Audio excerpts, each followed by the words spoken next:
I guess I'm not, so. Hold on a second. Okay, good morning. It is Tuesday, November 4th, 10 o'clock a.m. I will call this meeting to order. If you would please join me in the Pledge of Allegiance. I pledge allegiance to the flag of the United States of America and to the republic for which it stands, one nation, under God, indivisible, with liberty and justice for all. Thank you very kindly. All right, first up, approved meeting minutes dated October 21st, 2025. Madam Chair, I'll move item number 3. Second. Thank you. Any questions or comments about the minutes? All right, all those in favor say aye. Aye. Opposed? The motion carries. Item 4, approve agenda. Madam Chair, I move that we table 5E And move the rest of the and move agenda. the rest of the agenda. I'll second. Okay, I have a motion and a second. Any questions or comments? Yes? Come on up, sir. Just say who you are and where you're from and all that good stuff, even though we already know. I'm Andy McGill. I'm the county IT director. And I'm kind of disappointed that the board has tabled this. Nate has worked really hard to fill into this position. Now, I may have not have rewritten his job description to accommodate that.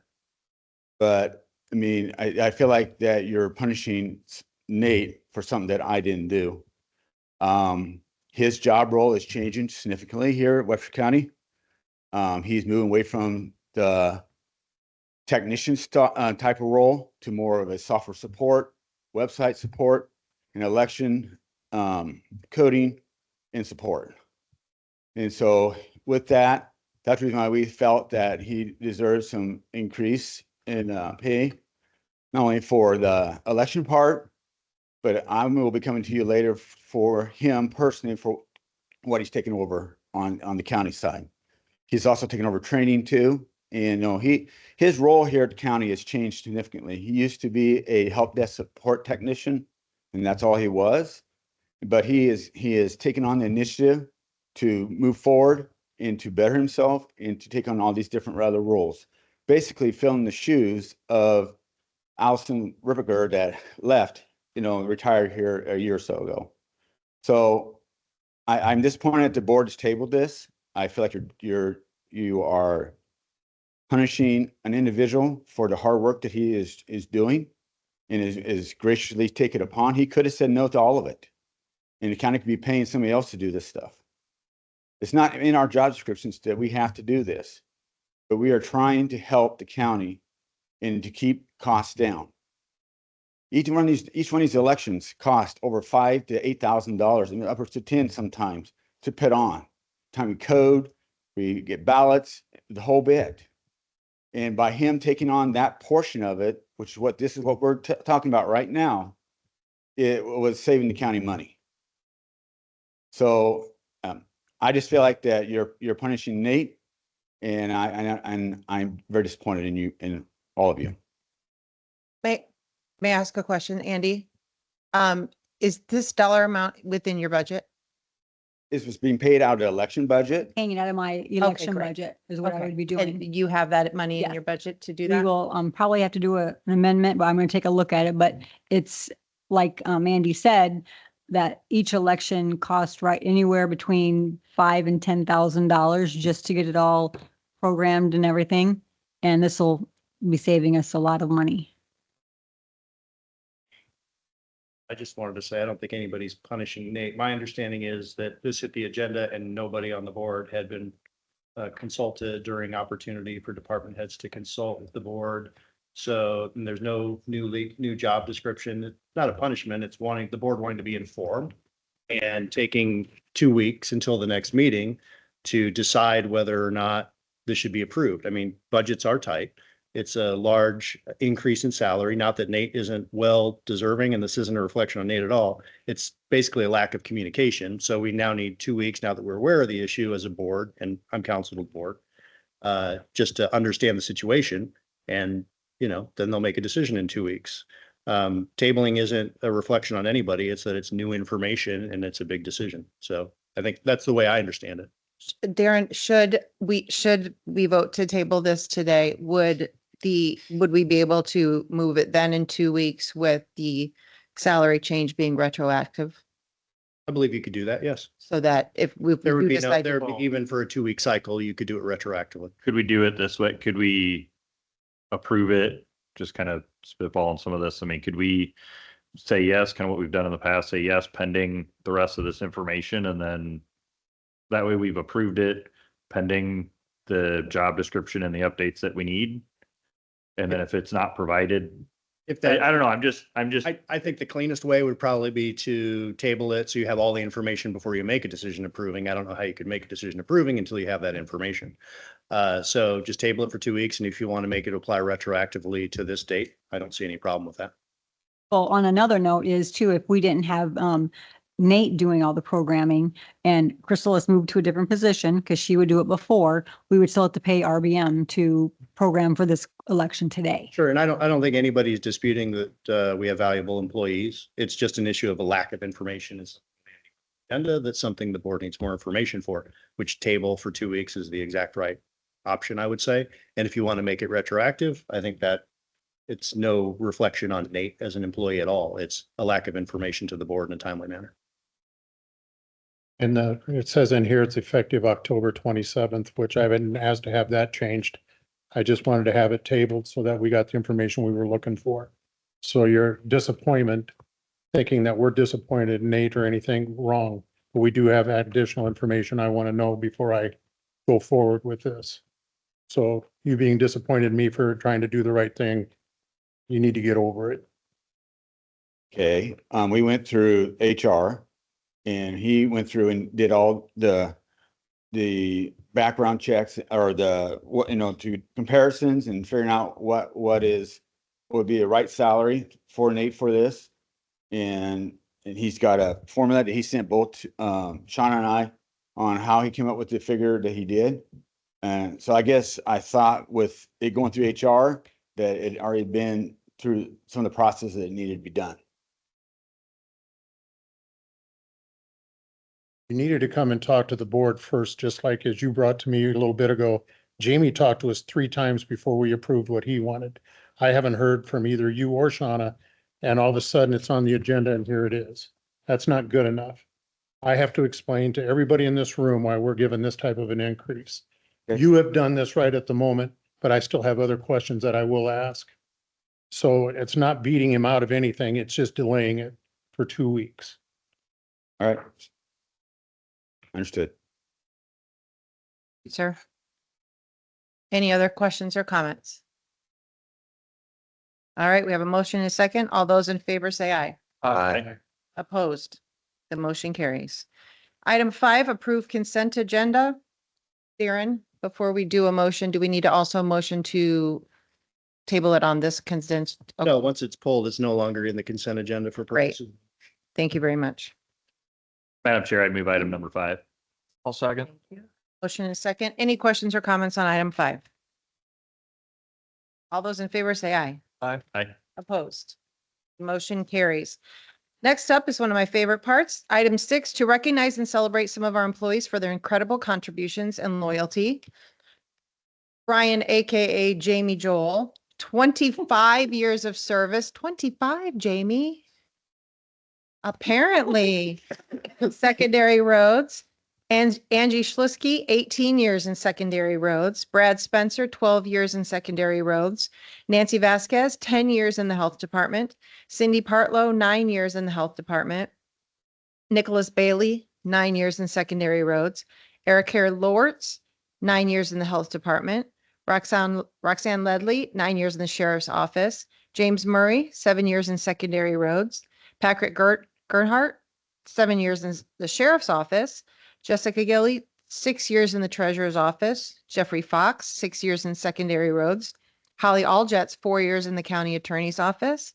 Deborah France, 4 years in the health department. Caitlin Gansveld, 3 years in the communications center. Allison Arkland, 2 years at the jail. And Mindy Payne, 1 year at the health department. Thank you all very much for all of your years of service to the county. We very much appreciate you. Jamie, 25 years. It's impressive. Thank you. Must be a typo. All right. Item 7, moving on. Accept and authorize the chair to sign a letter to Northwest Bank to add Lisa Daggett, Deputy Recorder, as an authorized signer on the Webster County Recorder account. Madam Chair, I'll move item 7. I'll second it. Thank you. I have a motion and a second. Any questions or comments?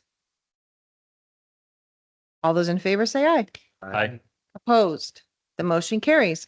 Item 8, receive and place on file the Webster County Recorder's report of fees collected for quarter ending September 30th, 2025. I'll move item number 8. Second. Motion and a sec. Hello. Hello, I'm Courtney Balcanendi, Webster County Recorder. So I'm just going to read off our first quarter fees that we brought into the county. First of all, our recording fees, $29,974.70. With that, we then add our quarter 1 ACH, and that is $18,763.30. And then we subtract out our quarter 2 ACH, which is $17,893.40. Altogether, that gives us a total recording fee of $30,844.60. Additionally, for our surcharges, we brought in $1,385. Our copies, which include abstract or extracts, that came into $2,492.50. Our editor transfer fees, $2,720. Our transfer tax, $8,726.84. Our rivers, which is off-highway vehicles and vessels, $2,376. LC, and that's hunting and fishing licenses, deer tags, etc. Only $62.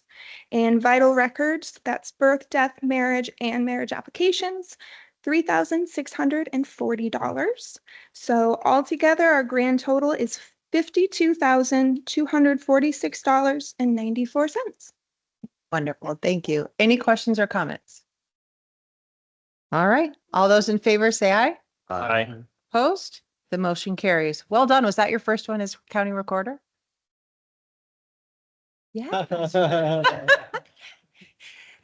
Well done. All right. Item 9, resolution number 2025-38, second quarter transfer of funds from general supplemental fund to telecommunications fund in the amount of $210,450. So moved. I'll second. I have a motion and a second. Any questions or comments? All right, this is a roll call vote. Vote aye. Cochran, aye. Pike, aye. Montgomery, aye. Conrad, aye. Let it be known the resolution passes unanimously. Item 10, approve transfer from the General Basic Fund 0001 to the Secondary Road Fund 0020 in the amount of $175,000 and from the Rural Service Fund 0011 to the Secondary Road Fund 0020 in the amount of $1,625,000 per fiscal year 2025 to 2026 budget. Madam Chair, I'd move item number 10. Second. I have a motion and a second. Any questions or comments? All right, all those in favor say aye. Aye. Aye. Opposed? The motion carries. Item 11, this is a public hearing for the first consideration of a text amendment to the Webster County Code of Ordinances, Title 6, Chapter 3, an ordinance regulating plating in Webster County. There is a copy on file in the zoning office. I will open this public hearing at 10:14 a.m. Mrs. Abrams, do we have any written comments? No, ma'am. Do we have any oral comments? Nope. All right, Jeff, take it away. Good morning, Jeff Johnson, Planning and Zoning Administrator. This text amendment is being initiated by the Auditor's Office. This office is the holder of plats and makes the determination on whether or not they're required for the subdivision of property.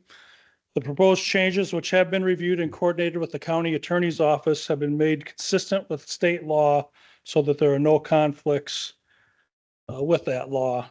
So the Planning and Zoning Commission, they did meet last month and they recommend unanimous approval of this text amendment. And at this time, if you have any questions for staff or the county attorney or the auditor on this, it's pretty simple. If not, if you choose to waive the second consideration. We can move to the final consideration in a couple of weeks. Thank you. Mr. Driscoll, I do see on the agenda, there is no motion here. When we move out of the public hearing, is that when we would do a motion? Is this just, and I didn't prepare this one, is this first consideration? First consideration. Yeah. Yeah, I think we can go ahead and set the second consideration. And then I think you could do the waiver at that time if you want to.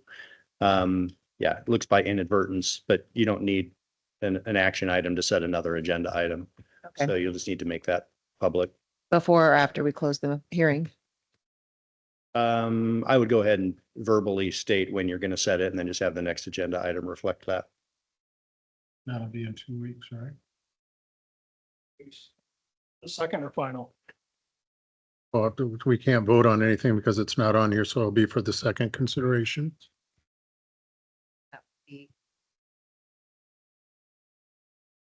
So this removes the subdivision requirements on the 3 or more parcels. So this, I mean, in reality, this is something we've talked about quite a bit, I know, and Yeah, and I can jump in. It removes the ordinance, which is different than what's required by state law. So we've had, over the years, we've had objections or concerns from the legal bar and from landowners about, if you have a split happening by a party who's not involved, that party was still being required to pay for a survey to identify what their land is, even though they didn't initiate this split. So they felt like it was an unjust outcome for them. And the code does not require that, but for some reason our ordinance did. So this basically just removes the differences, just basically strikes some sections of our current ordinance so that we're then relying entirely on state code, which is what most jurisdictions do. So there's not 2 sets of rules and additional requirements of Webster County that it could be burdensome for land development. So it makes us more friendly. And this is something that had been come about because we had an issue within the past This has year. been Is that for correct? years. But if you ever heard Crystal complaining about the stack of property splits that she couldn't process because there was an issue of who was going to pay and who was going to do this, and landowners upset and surveyors saying it was unreasonable. The lawyers, Ernie Kirsten, Johnson Law Firm, there are other lawyers interested, but we met over there with the auditor, myself. We had another meeting with Jeff, and then we took it to planning and zoning, the changes to the ordinance, and they approved it. But that's kind of how it came about this time. But it's been a long time.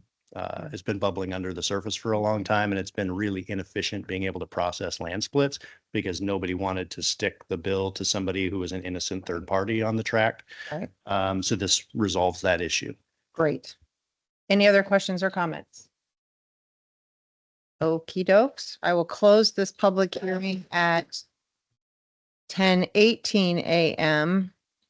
But we do need a motion to set the second consideration and or waive the second consideration and set the date for the final hearing.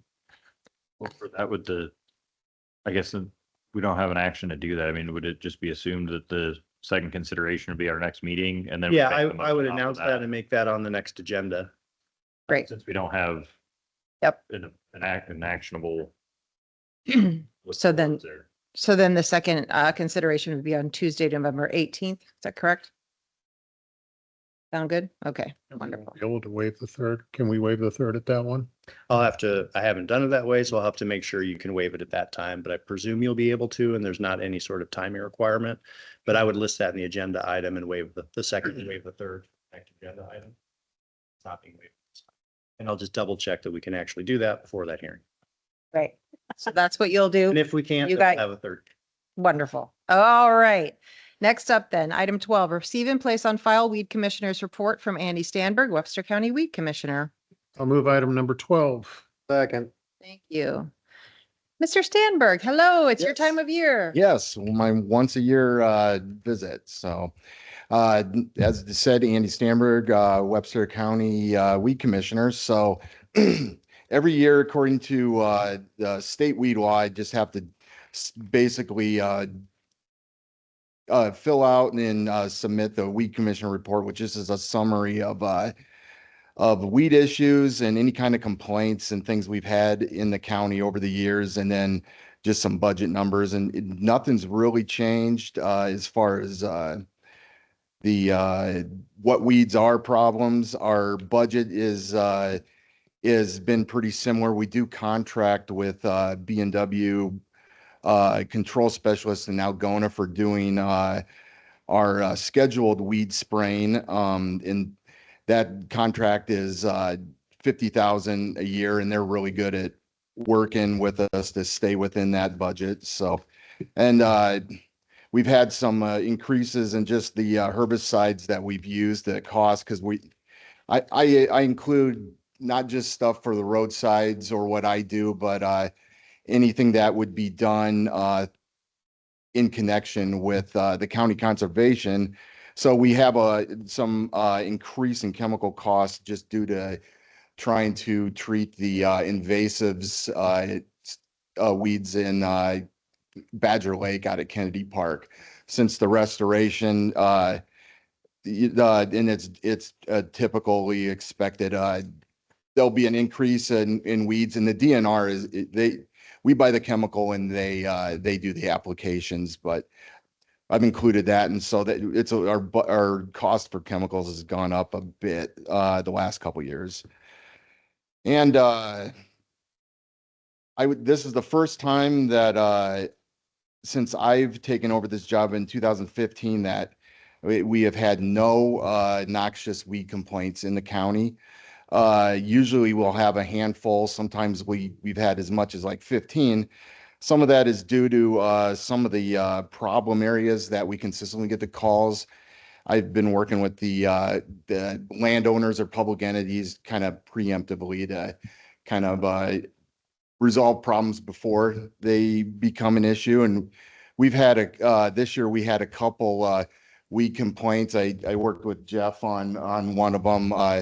That wasn't noxious weed complaints, but the really bad issue got resolved, and I know that the citizen that called about it called our office and was real thankful for it. So, with Jeff's department help, we can resolve some of those things that don't fall under weed law. So, and then basically the last part of the report is just the chemicals that we use in the rates. I think the IDOLS uses that just for information so they can kind of monitor how the counties are, what they're using and what kind of techniques to just kind of learn from it.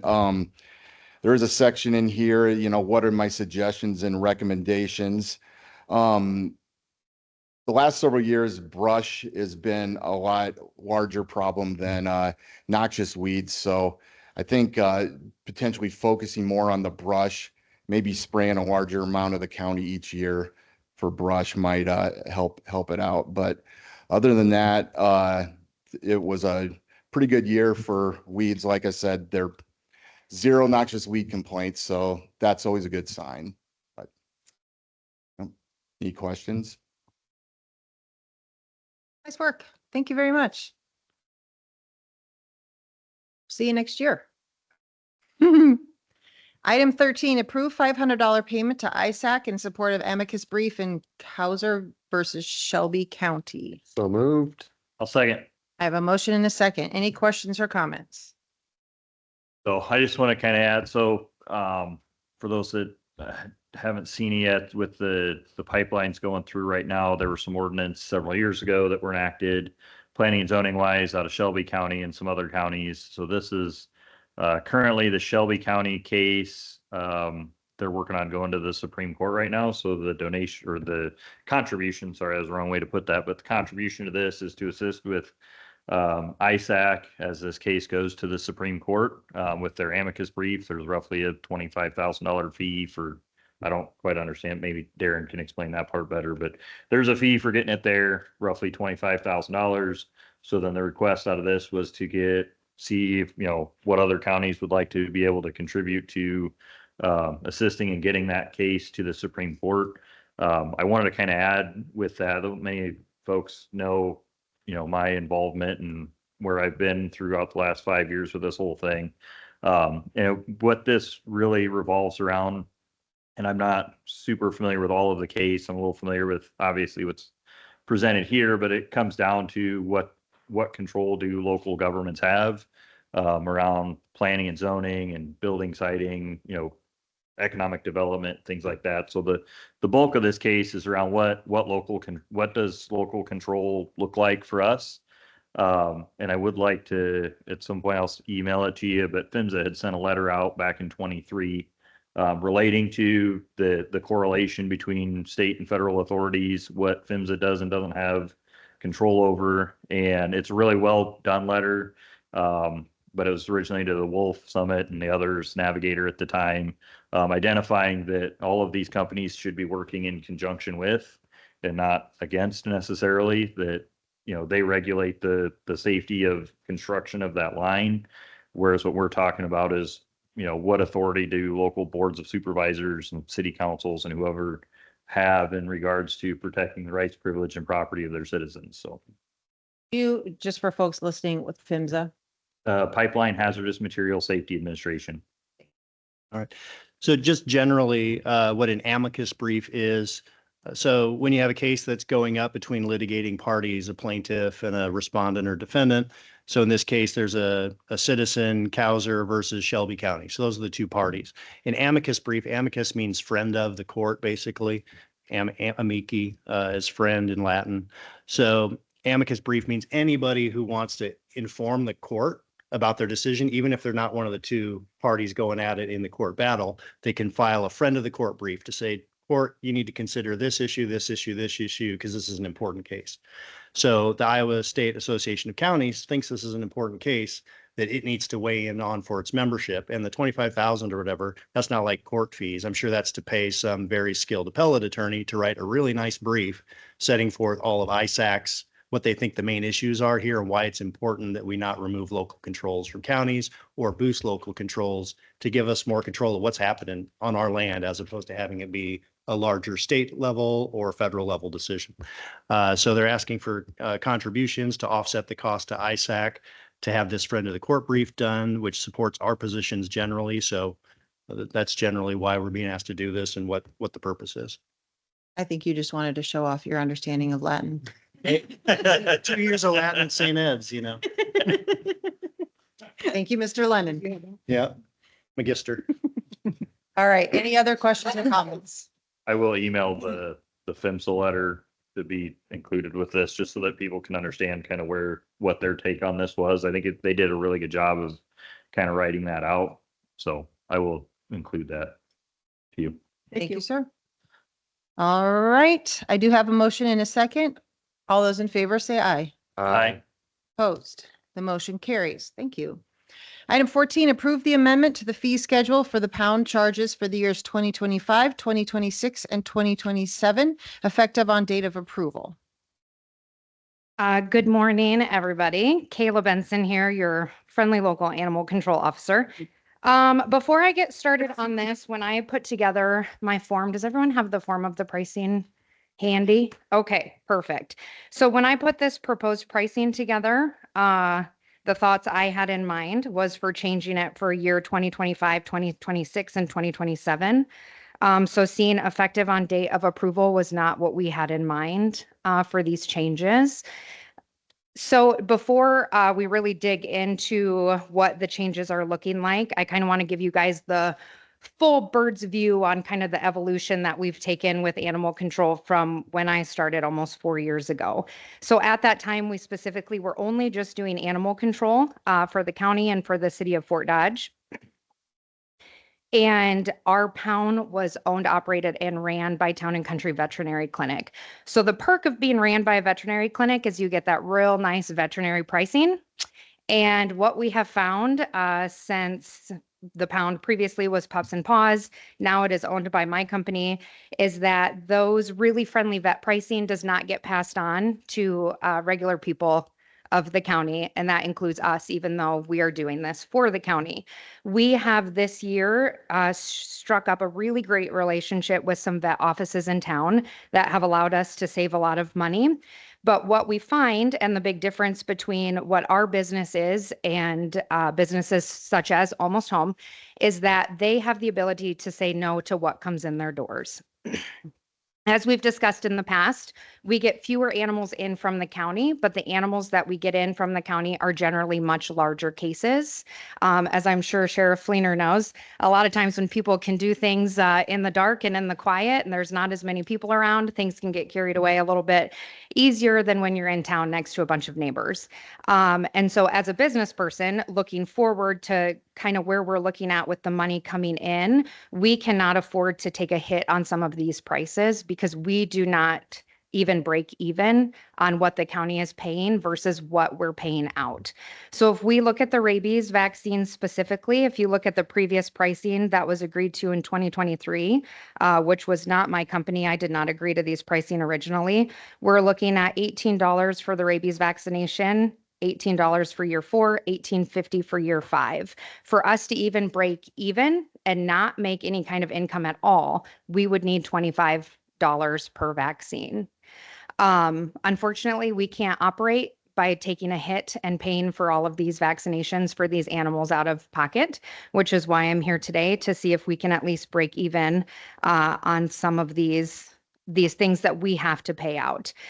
So the same thing for euthanasias. We try not to euthanize if possible, but there are times and situations where we do need to do that.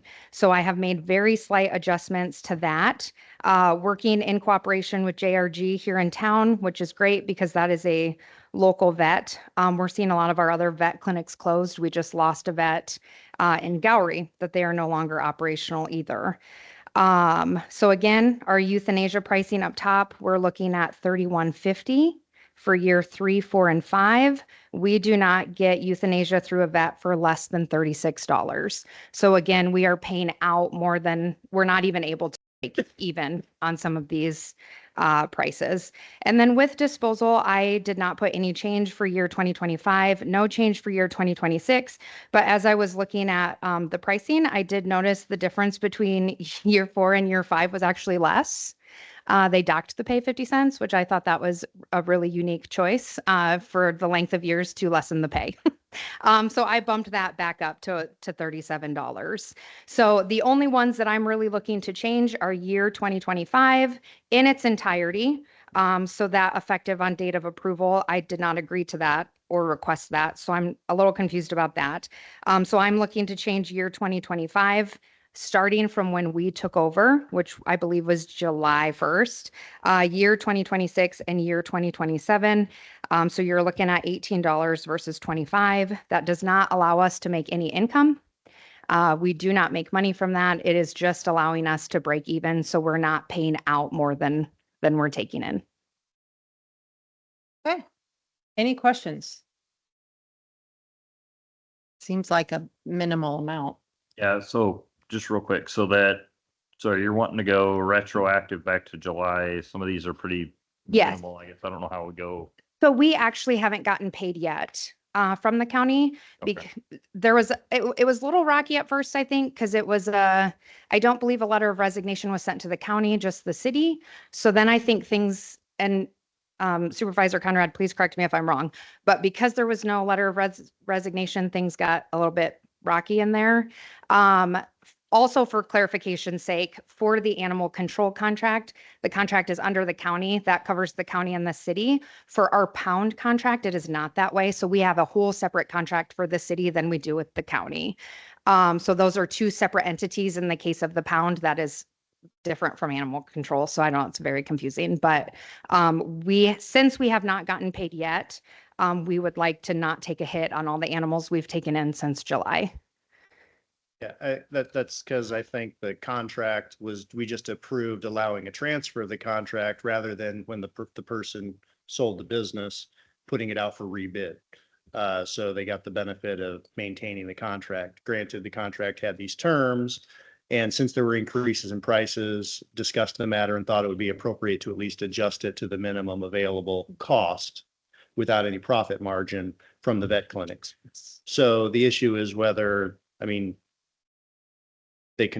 they bought a business that had a contract with the county, and the contract wasn't great in terms of taking a loss. So she's asking us to now make that up for this calendar year. So to interject real quick, one of the great things we've done with JRG that we have been unable to accomplish with any other vet office so far is they actually do not charge us office exams. So that's very rare. Office exams generally are $35 to $50 per animal. Depending on the stray hold of the animal, then tells us whether or not we would need to provide those vaccinations. We recently had 5 collies that were dumped in rural Gowrie that are in our care. And so that's, I guess, what I mean by when it's a county situation, they come less often, but they're generally more intense. They're generally kind of bigger issues than one dog running in the city. And so I think that's kind of what makes it really important to us, because when we're looking at taking a $6 hit on every vaccine, that really starts to add up. We have actually started a nonprofit that allows us to raise money for additional medical expenses that we don't expect from either the city or the county. And that's a really positive thing that we do that we haven't had yet. So the nonprofit is what is allowing us to be able to move forward in a successful way. But I would prefer not to fundraise just to keep us above water by taking a hit on some of these vaccinations. So I'm happy to fundraise. I am happy to do the work. But I really want to make sure the stuff that we're fundraising for is stuff that is helpful for our community and our animals, and not just making sure we're not taking a hit on regular run-of-the-mill vaccinations. Any other questions or I comments? have a question for you, Kayla. Sure. So you said that they're going to be 2 separate companies, like the Pound and yours. So will they have the same tax ID number, or how? No, it's one company. So I have the same tax ID number for both. It's all one tax ID number. Yep.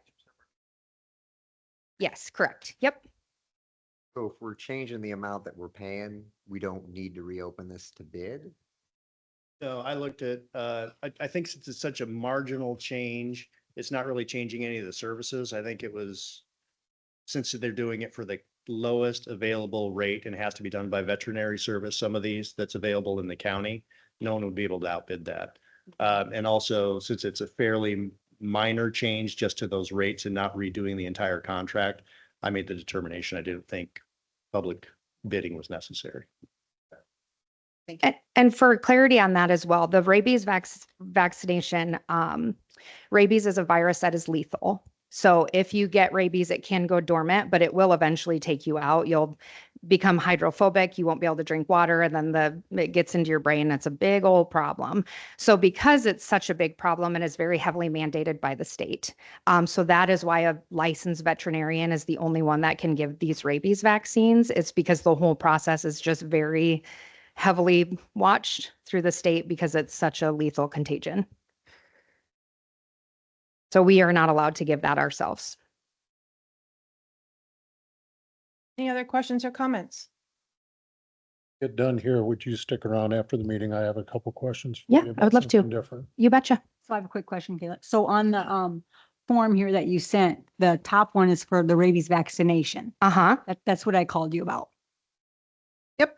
And yeah, so rabies and rabies are all the same. Okay, because I didn't know, I mean, because we have auditors that are very wondering why. Well, that's why I called. If we chose to hand out the rabies virus to people, that would be very not great. The No. only thing with you with No, it's just that in your description, it said rabies. And Yeah. I asked that question because there are 3 things that start with rabies.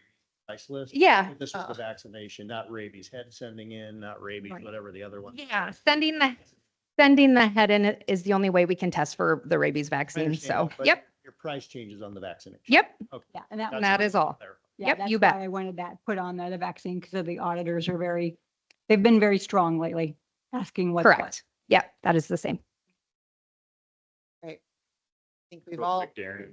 So that, like, our agenda item is to approve the amendment for the fee schedule for pound changes to the years 25, 26, 27, effective on date of approval, that allow us to retroactive for for the previous 25. If the board was inclined to do it retroactively, at least to the date of her acquisition of the business, I suppose. When did you acquire the business?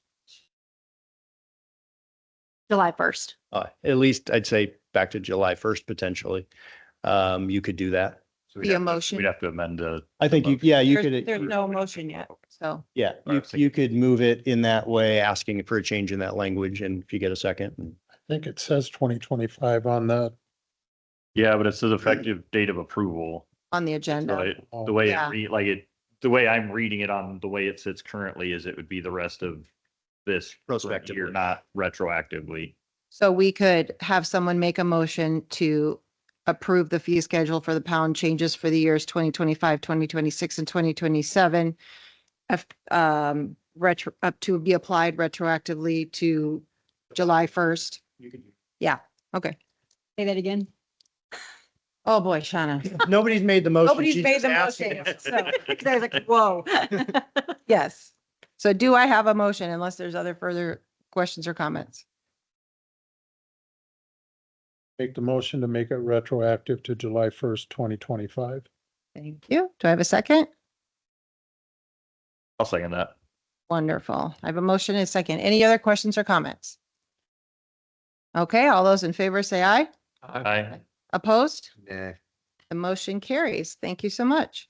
All right, item 15, review tabled item from 10/21/25 for a 2-year contract for snow removal at the Yale Building. That's at 723 First Avenue South, Fort Dodge. Chair, I'll move item 15. Do we need a motion in a second if it's a reviewed item? Oh, Well, last. Yeah. moment. yep, okay. Mr. Joel.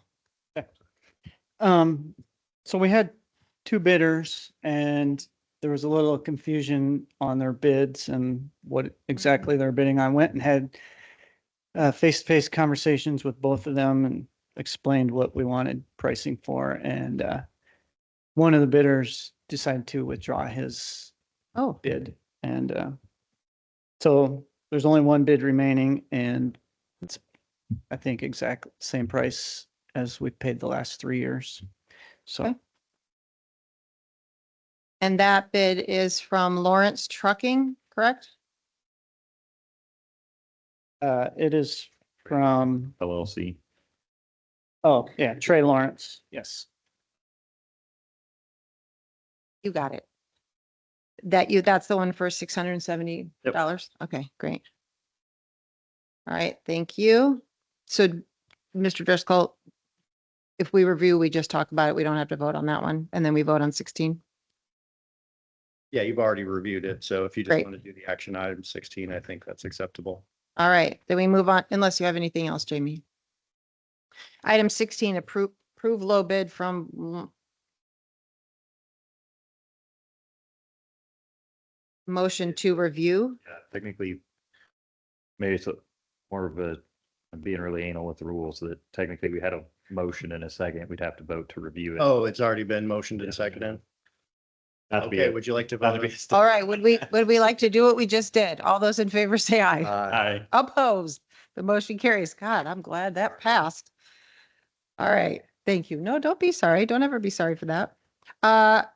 16, approve low bid from name of country. Madam Chair, I'd make a motion to approve the low bid from Trey Lawrence or LLC or Lawrence Trucking in the amount of $670, which I believe is what it's on there. For the Yale Building, 723 First Avenue South, Fort Dodge, for a 2-year snow removal contract. Good job for me. Made that one shorter. That's all right. Do I have a second? I'll second. Thank you very much. Any other questions or comments?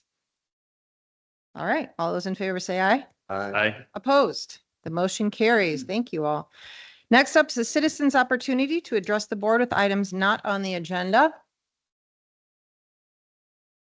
Now's your chance, Dan. No? All right, Board of Supervisors Committee reports.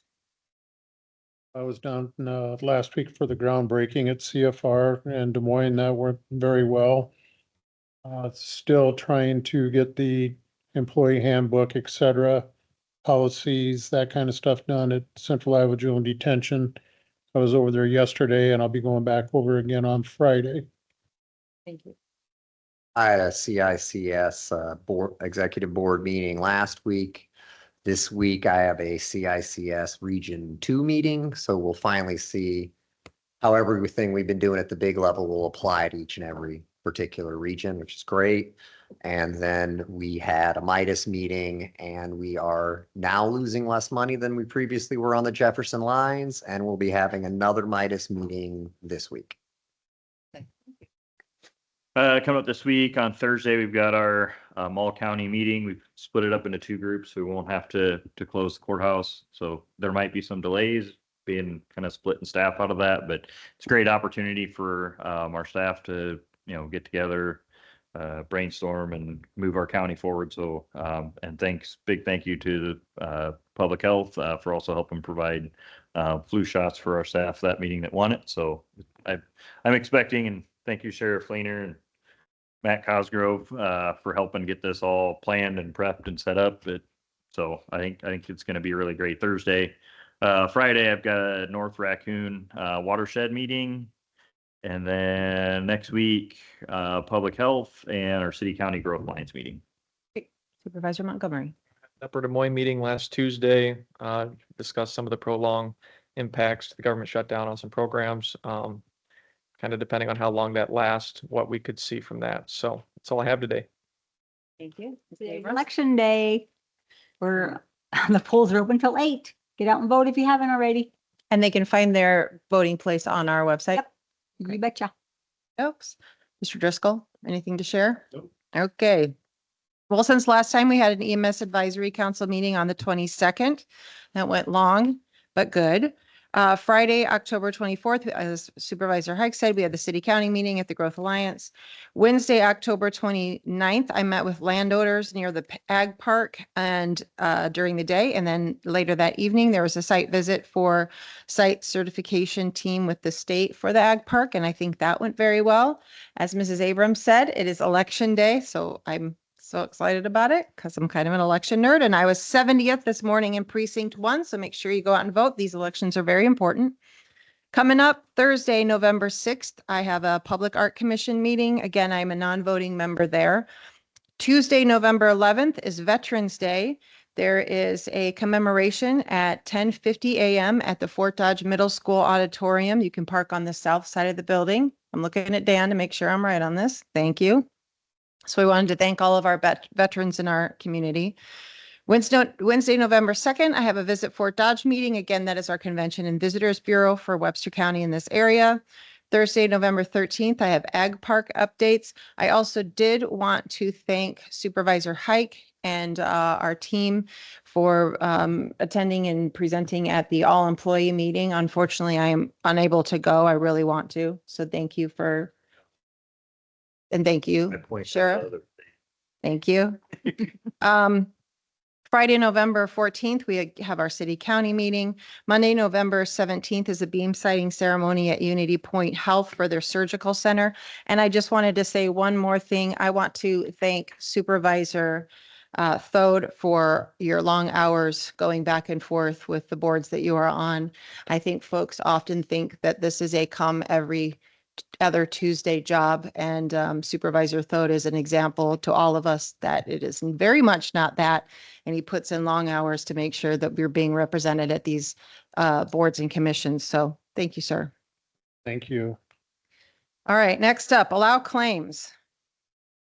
So moved. Second. You have a motion and a second. Any questions or comments on claims? All those in favor say aye. Aye. Opposed?